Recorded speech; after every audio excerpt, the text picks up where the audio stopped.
In this movie, we're going to examine the if function and the way in which we can use it to create different responses depending on the information that we feed into the if function.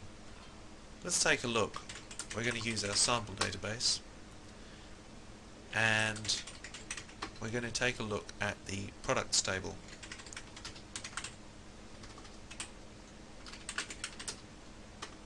And we're going to select the name and price from the products table. As we can see, the range of prices that are stored are all represented as figures. If we want to use description to cover a range of different prices, then we could automatically translate the price into a description of the price using the if function.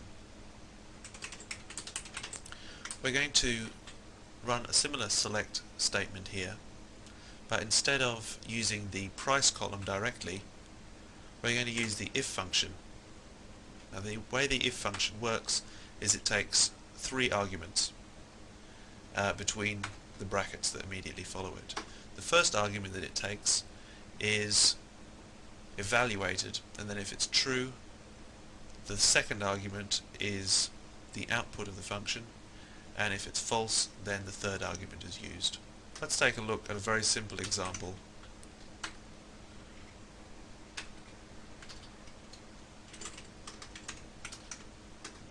Before we go to apply this to the products table. That's a very simple example of the way the if statement works. The first value is evaluated, first argument I should say is evaluated, and then one of the other 2 arguments is used as the output, depending on whether the expression that was evaluated was true or false. Of course, 1 is equal to 1, so the second argument is used as the output for the function. And this is what's displayed in the results table. So let's apply this to the select statement that we're using on the products table. In this case, we can say if price column is less than 15, we're going to use the word cheap, otherwise the word dear. And we're going to give a name to our if statement there. We're going to call it range. From the products table, we're going to take this information and we're going to similarly order them by the range column that we've just synthesized. As we can see, using the if function allows us to break down the data into broader categories. Let's take a look at a slightly more complex version of the same thing. We can use the if function to replace any information at any point within our query. So we can, instead of simply using a single set of values for the second and third arguments of the if function, we can nest if functions within the if function itself. So let's say price is less than 10 this time. And if this first expression is true, then we can use another if function for the second argument. If price is greater than 0, cheap. Otherwise, absolutely free.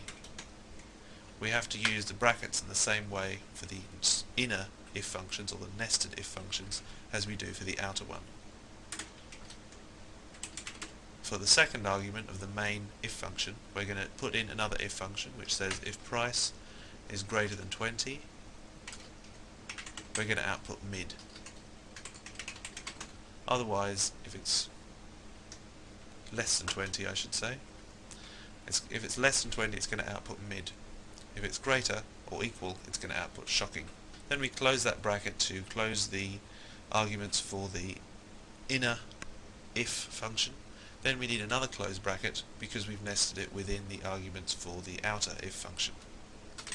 We're going to give the column the same name as we did the last time and specify the table from which we're going to take the data. As we can see, the different prices have now been broken down a little finer, but we're able to differentiate in a very calculated and graded way. So the if function can be useful for testing a certain condition on a piece of data before we decide to output it.